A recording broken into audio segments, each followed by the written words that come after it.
বাড়ির সামনে গিয়ে আমরা ধর্ণা দেব। দেখবো নরেন্দ্র মোদীর কত পুলিশ প্রশাসন আছে, তোমার ঘর থেকে বার হওয়ার রাস্তা আমরা সেদিন তুমি খুঁজে পাবে না বন্ধুগণ। কিন্তু আমরা এটাও খেয়াল রাখছি যে আজকের এই সন্নিকট সময়ে যখন মুসলমানদের ইমানের উপরে আঘাত এনেছে, সেই সময় দেখবো এখানে তবলিগ দেখবো না, এখানে ফুরফুরা দেখবো না, এখানে আহলে হাদিস দেখবো না, এখানে আজান গাজী দেখবো না।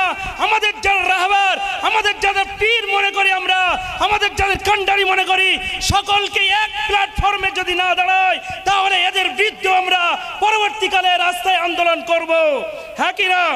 হ্যাঁ, তোমরা শুধু জলসা করবে, তোমরা শুধু টাকা নিয়ে বাড়ি গাড়ি করবে। আজকের এই মুসলমানদের সন্নিকটের সময় তোমরা যদি না রাস্তায় নামো, আমরাও দেখে ছাড়বো আগামী দিনে তোমরা কোন জায়গা থেকে বার হও। আর যে সমস্ত এমপি এমএলএরা আমাদের জন্য রাস্তায় আন্দোলন করেছে, পার্লামেন্টের ভিতরে আন্দোলন করেছে, তাদেরকে আমরা বাহবা দিই, তাদের সঙ্গে আমরা আছি। আর যে সমস্ত এমপি এমএলএরা তোমরা সেদিন পার্লামেন্টে গেলে না, ও হুইপ জারি থাকা সত্ত্বেও তাদেরকেও আমরা দেখে ছাড়বো যে আগামী দিনে তোমরা কোন জায়গায় দাঁড়াও, সেখানে গিয়ে আমরা প্রতিবাদ করব, প্রতিরোধ করব যে তোমরা আমাদের ভোট নিয়ে আমাদের জন্য তোমরা পার্লামেন্টে যাবে, তোমরা ঠান্ডা করে থাকবে, বউ নিয়ে আমেজ করবে, আর আমাদের কথা পার্লামেন্টে বলবে না। এ কথা আমরা কিন্তু শুনতে রাজি নই বন্ধুগণ। সেই জন্য আপনারা সচেতন হন। আপনারা যে কজনই আছেন, গ্রামে গঞ্জে অলিতে গলিতে গিয়ে একজন সৈনিক হয়ে যান, সৈনিক হয়ে যান। আগামী দিনে যদি গাজার মতো না হতে চাই, ফিলিস্তিনের মতো অবস্থা যদি আমরা না করতে চাই, তাহলে এখন থেকে যদি আমরা সচেতন হই, তাহলে এই নরেন্দ্র মোদীর বিল আমরা প্রত্যাখ্যান করবই, তারপরে আমাদের ঘুমটা হবে। ভারতবর্ষের বুকে দেখা দিয়েছে, যার জন্য সংখ্যালঘু আমরা বলছি মুসলমান, কিন্তু সংখ্যালঘু মানে শুধু মুসলমান নয়।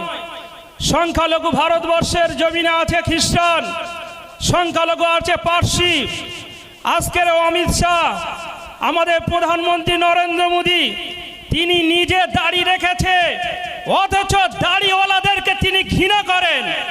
আজকের ভাবতে অবাক লাগে, আমাদের যেটা প্রধানমন্ত্রী সারা বিশ্বের কাছে মাথা উঁচু করে থাকার কথা ছিল, কিন্তু সংখ্যালঘুদের সম্পর্কে এমন একটা বিল এনেছে। আমাদের স্টেজের পিছন থেকে একটা বিশাল দল জামাত নিয়ে এসছে। দক্ষিণ ঘটকপুকুর জামে মসজিদের ইমাম হাফেজ কারি আব্দুর রহিম সাহেবের নেতৃত্বে, সেই সঙ্গে সঙ্গে সাঁইহাটি থেকে কালিমুল্লাহ ইমাম সাহেব মাওলানা কালিমুল্লাহ সাহেবের নেতৃত্বে বিশাল একটা জামাত তারা দল নিয়ে এসছে। তাদেরকে ধন্যবাদ জানাই। পায়ে হেঁটে এসছে সাঁইহাটি এবং দক্ষিণ ঘটকপুকুর থেকে। বন্ধুগণ, আজকের যে বিলটা পাস হয়েছে, কই সমগ্র ভারতবর্ষের মুসলমান সংখ্যালঘু তারা তোকে অমিত শাহের পা ধরেনি, নরেন্দ্র মোদীর কাছে গিয়ে কেউ আবদার করেনি যে আমাদের ওয়াকফ সম্পত্তিতে আপনারা নতুন করে বিল আনেন। কেউ কি বলেছে? কেউ কি দাবি রেখেছে? তাহলে কি এমন মরণ কান্না হয়েছে? আপনি ব্যাঙের কান্না কাঁদছেন কেন? যে আপনি একটা বিল পাস করছেন যে সংখ্যালঘু দরদির জন্য আপনার জীবনটা উতলে উঠছে। ভাবতে অবাক লাগে, যদি সংখ্যালঘু দরদি আপনার ভিতরে থাকতো, তাহলে সারা ভারতবর্ষে একটা এমএলএ মুসলমান দেখা যায় না, সারা ভারতবর্ষে একটা এমপি মুসলমান দেখা যায় না, সারা ভারতবর্ষে একটা মন্ত্রী মুসলমান আপনি করতে পারলেন না।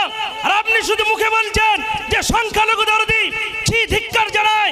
আপনার মনে যে ঘৃণা আছে যে সংখ্যালঘুদের মসজিদ আপনি কেড়ে নেবেন, মাদ্রাসা আপনি কেড়ে নেবেন, আপনি ওয়াকফ সম্পত্তি কেড়ে নেবেন, কিন্তু আপনার জাতি, আপনার ধর্মের মানুষ হিন্দু ভাইদেরকে আপনি জিজ্ঞাসা করেছেন কোনোদিন যে হিন্দু ভাইরা তোমরা কি চাও যে মুসলমানদের সম্পত্তি আমরা কেড়ে নিয়ে লুটে নিয়ে আমরা বড় লোক হব?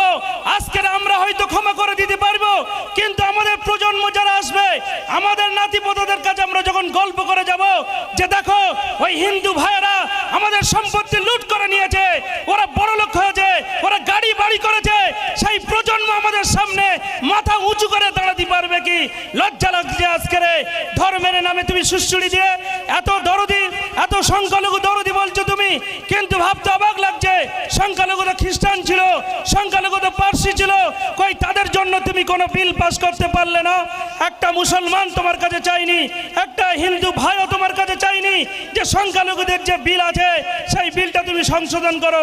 বিলটা সংশোধন করেছে যে তুমি যদি ওয়াকাফকে বর্তমান যদি মসজিদ, মাদ্রাসায়, খানকায়, ঈদগায়, মসজিদে যদি দান করো তাহলে তোমাকে মুসলমান হতে হবে।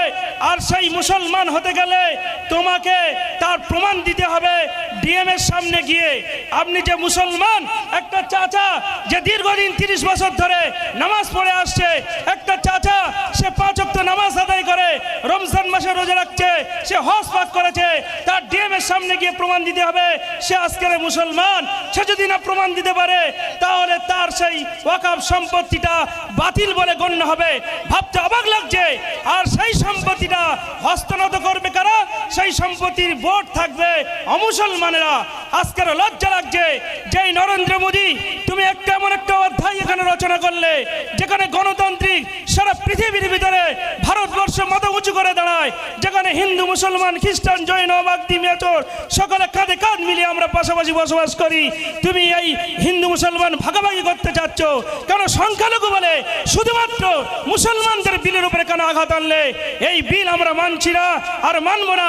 আমরা এখানে দেখতে চাই যে এমপিরা সেদিন রাত 2টার সময় পার্লামেন্টে, তোমার মনে এত কি ভয় ছিল যে রাত 2টার সময় তুমি পার্লামেন্ট সেখানে বিল পাস করতে গেলে?